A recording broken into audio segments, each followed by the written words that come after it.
नमस्कार साथियों, एक बार फिर से आप सबका हार्दिक स्वागत है आपके अपने YouTube channel target English official पे। तो साथियों, कैसे हैं आप सब? और उम्मीद है आप लोग अपनी तैयारी में जी-जान से जुटे हुए हो। और हम हमारे सेशन की शुरुआत करने से पहले 2 शब्द आप लोगों के लिए कहना चाहूँगा कि ये आपका आपके लिए बहुत ही बेहतरीन मौका है और ये मौका किसी भी स्थिति में आपको हाथ से नहीं जाने देना है। और देखिए, ग्रामेटिकल पोर्शंस की जो प्रिपरेशंस है वो लगभग सभी की इक्विवेलेंट ही रहेगी। लेकिन जो लिटरेचर का पोर्शन है, लिटरेचर के पोर्शन में आपको एडवांटेज किसी भी हालत में एनी हाउ लेनी ही है एट एनी कॉस्ट। और इसके लिए ज़रूरत है लिटरेचर का जो भी पोर्शन है, हमारे जो भी सेशन है, उनको आप कंप्लीट बिल्कुल ऑन टिप्स कर लीजिए। मुझे इस बात का पक्का विश्वास है कि हमारे सेशन से बहुत सारे क्वेश्चंस आने वाले हैं और इसमें कहीं किसी प्रकार की शंका मुझे मेरे मन में नहीं लग रही है। और मैं अपनी तरफ से जितना प्रयास साथियों आप लोगों के चयन के लिए कर रहा हूँ, तो उम्मीद करता हूँ कि जब आप लोग पेपर देकर आओगे, तो मुझे ज़रूर याद करोगे। और मेरा बिल्कुल यही प्रयास है कि आप लोगों का जो भी मेरा सेशन है वो आप लोगों के चयन में मददगार साबित हो। और इसी आशा और उम्मीद के साथ मैं लगातार आप लोगों के लिए ये वीडियोज़ अपलोड कर रहा हूँ और ये लगातार आप लोगों के कॉम्प्लीमेंट मिल रहे हैं। Then thanks a lot to all of them इतना सपोर्ट करने के लिए। और हमारे जो भी मैटर हैं वो ये अब पक्का मान के चलिए कि मैंने जो भी अब तक की वीडियोज़ आप लोगों के लिए अपलोड किए हैं, उन सबको आप समय निकाल कर ज़रूर देखना। आपको हेल्पफुल होंगे ही होंगे किसी भी स्थिति में। और थोड़ा-सा टाइम का इश्यू रहा, आपका एग्ज़ाम जो है थोड़ा-सा मेरे ख़्याल से अगर और भी डिले होता, तो मैं आप लोगों को और भी बहुत सारे कंटेंट अवेलेबल करवा सकता था। बट अब ये ध्यान रखें, पूरा जी-जान लगाएँ और आप 15 टू 16 आवर्स पर डे की स्टडी ज़रूर करना, क्योंकि आपके जो भी कॉम्पिटिटर्स हैं, वो सब इतनी तैयारी कर रहे हैं। मौका बार-बार नहीं मिलेगा साथियों। इसलिए मेरे यहाँ चैनल पर आकर और आप लोगों के लिए जो भी मैं थोड़ा बहुत कर रहा हूँ, ये आपको हेल्पफुल होना ही चाहिए और आपका चयन सुनिश्चित हो। इसी आशा और उम्मीद के साथ मैं बराबर आप लोगों के लिए वीडियोज़ अपलोड कर रहा हूँ। और मन में एक बात विश्वास रखें, किसी प्रकार का डर नहीं, किसी प्रकार की शंका नहीं, सफलता निश्चित है। इस बात में कहीं कोई दो राय आपके मन में नहीं होनी चाहिए। मुझे इस बात का पूरा विश्वास है कि जो भी आप में से लेबोरियस कैंडिडेट है, उसका सिलेक्शन निश्चित रूप से ही होगा। इसी आशा और उम्मीद और इसी आशीर्वाद के साथ चलिए शुरू करते हैं आज का सेशन। और आज के सेशन में हम डिस्कस करने वाले हैं रोमांटिक एज के और रोमांटिसिज्म के राइटर्स में। आज हम डिस्कस करने वाले हैं रोमांटिक एसेइस्ट्स, माने रोमांटिक एज के जो निबंधकार है उनके बारे में हम डिस्कस करेंगे। और फर्स्ट वन हम डिस्कस करेंगे चार्ल्स लैम्ब के बारे में। देन हम डिस्कस करने वाले हैं विलियम हेजलिट के बारे में। और चार्ल्स लैम्ब और विलियम हेजलिट के टोटल क्वेश्चन यहाँ कंप्लीट है। एक ही सेशन में मैटर क्लोज आपका, यहाँ आपको कहीं किसी प्रकार से कोई दिक्कत नहीं होगी। ऐसे इस क्वेश्चन आएगा तो चार्ल्स लैम्ब और विलियम हेजलिट में से हमारे सेशन से क्वेश्चन पुट अप हो जाएगा। तो चार्ल्स लैम्ब की बात की जाए देन 1775 टू 1834। अब इसमें फर्स्ट क्वेश्चन आप देखें यहाँ पे, Elia pen name means Charles Lamb's pen name is Ilya. First question. Second one, he was a lifelong bachelor. He was a lifelong bachelor. माने उन्होंने कभी शादी नहीं की. Reason, due to sick health of his sister and the fear of insanity. Insanity means है पागलपन. माने insanity के डर से और अपनी सिस्टर के सिक हेल्थ की वजह से वो लाइफ लॉन्ग बैचलर ही रहे. Question number third, known as the prince of English essayists, माने Charles Lamb is known as the prince of English essayists. English essayist के प्रिंस के रूप में किसके जाना जाता है? चार्ल्स लैम्ब को. मूव करेंगे next one, Lamb's prose style is the blend of humour and pathos. माने लैम्ब की जो प्रोज स्टाइल है, वो प्रोज स्टाइल जो है किसका ब्लेंड है? ब्लेंड माने मिक्स, किसका मिश्रण है? ह्यूमर और पैथोस का. ह्यूमर मीन्स हास्य एंड पैथोस मीन्स हौसला. माने प्रोज स्टाइल है इनकी blend of humour and pathos. यहाँ कहीं कोई दिक्कत आपे, कहीं आपकी परेशानी नहीं होनी चाहिए. नेक्स्ट वन यानी means this one is an important characteristic of Charles Lamb's essays. वो करेंगे next one, his essays are personal and familiar in nature. माने उनके जो essays हैं वो by nature personal and familiar हैं. Next one known for essays of Elia, माने उनकी जो फेमस क्रिएशन है उसका नाम है एसेज ऑफ एलिया। और एसेज ऑफ एलिया की वजह से चार्ल्स लैम्ब को एसेज के रूप में बहुत अच्छी पहचान मिली। एंड इसी के साथ साथ एक और इनकी फेमस क्रिएशन है टेल्स फ्रॉम शेक्सपियर, जो कि चिल्ड्रंस बुक है। तो यहाँ आप इन दोनों ही क्रिएशंस को अच्छे से ध्यान रखें, essays of Elia and tales from Shakespeare. तो टेल्स फ्रॉम शेक्सपियर इनकी चिल्ड्रंस बुक है, जबकि एसेज ऑफ इलिया इनके एसेज का कलेक्शन है, जिसकी वजह से ये चार्ल्स ने बहुत अच्छे से जाने जाते हैं एक निबंधकार एक एसेज के रूप में। अब मूव करेंगे इस फेमस एसेज, उनके फेमस एसेज माने उनके प्रसिद्ध निबंध कौन कौन से हैं। यहाँ मैंने आपके लिए सिर्फ 4 ही राइट डाउन किए हैं, अच्छे से देख लें आप, first second third and fourth. First one dream children, a reverie और डे ड्रीम।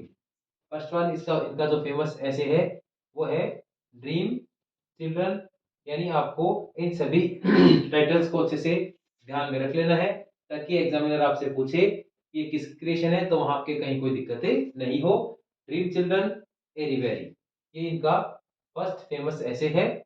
और यहाँ रिवेरी, इसमें ये भी देख लें ऑप्शन में डे ड्रीम भी दे सकता है। Dream children a reverie day dream या डे ड्रीम को सिग्निफाई करेगा।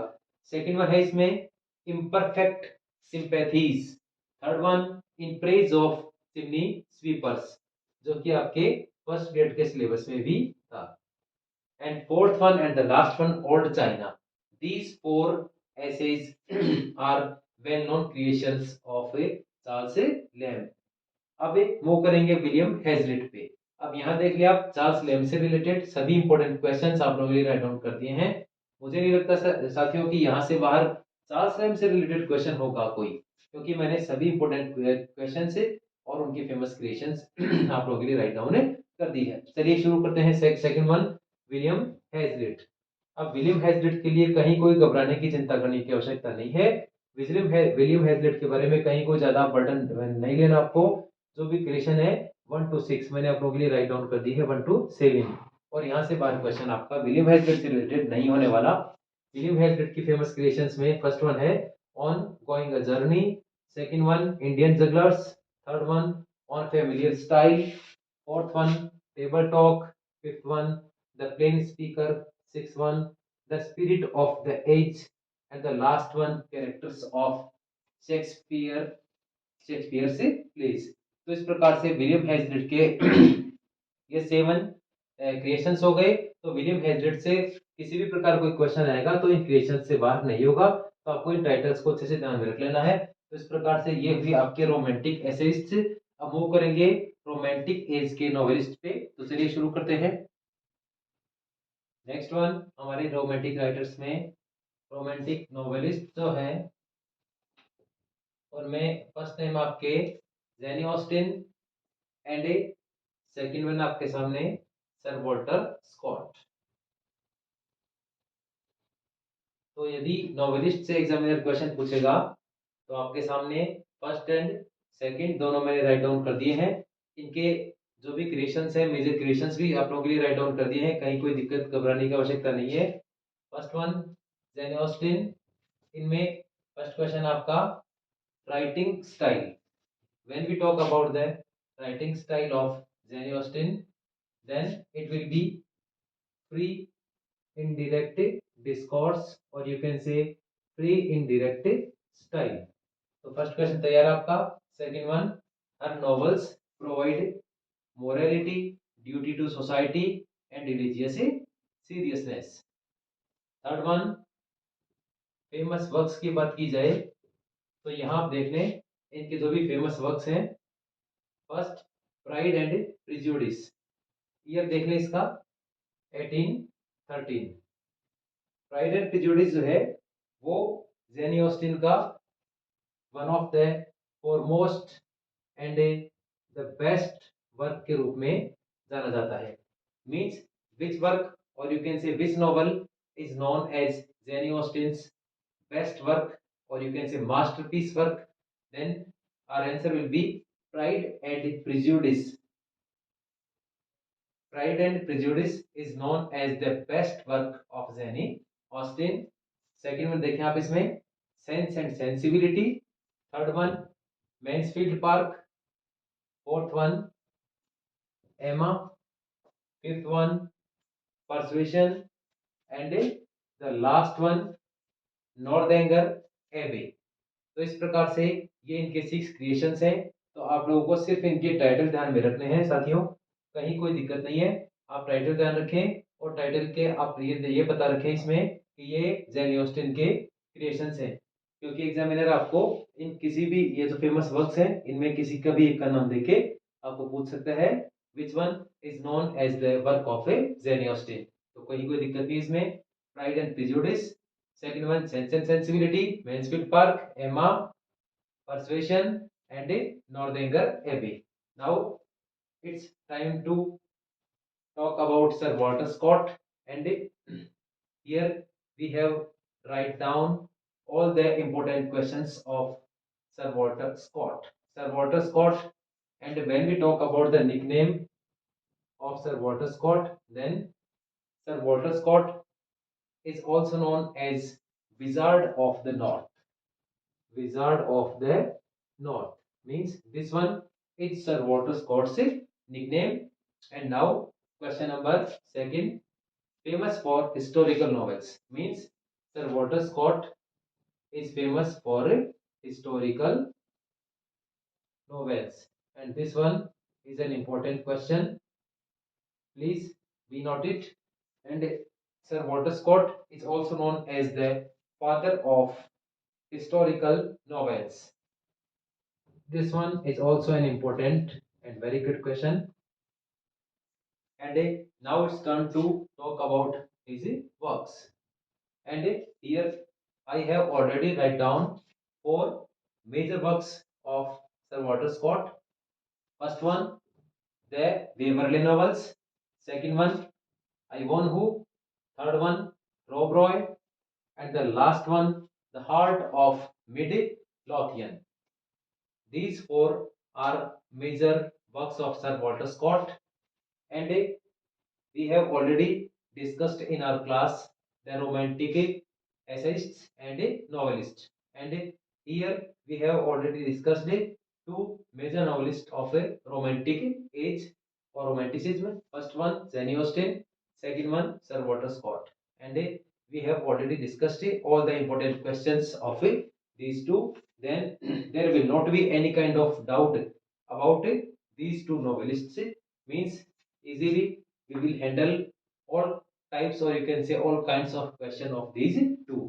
इस प्रकार से यहाँ आपके बिल्कुल क्लियर है. आपके रोमांटिक एज के जो भी नॉवेलिस्ट हैं ये भी बिल्कुल मैंने आपको क्लियर कर दिए हैं. तो यहाँ रोमांटिक एज आपका बिल्कुल क्लोज हुआ. रोमांटिक एज के जो भी आपके राइटर्स हैं उनमें आपके पोइट्स, एसेइस्ट और नॉवेलिस्ट सभी के क्वेश्चंस मैं आप लोगों को बता चुका हूँ. इसके अलावा रोमांटिक एज के जो बेसिक क्वेश्चन है वो भी हमने फर्स्ट क्लास में देख लिए हैं. अब यहाँ इनको सब आप इन सब चीज़ों को आप अच्छे से लर्न कर लें. कहीं कोई दिमाग में किसी प्रकार का शक व शंका नहीं रखें. क्वेश्चन रोमांटिक एज से दो आएंगे जो हमारे सेशन से निश्चित रूप से ही हो जाएंगे. बराबर मेहनत करते रहें. इसी आशा और उम्मीद के साथ मिलते हैं साथियों अगले वीडियो में. तब तक के लिए टेक केयर. जय हिंद, जय भारत.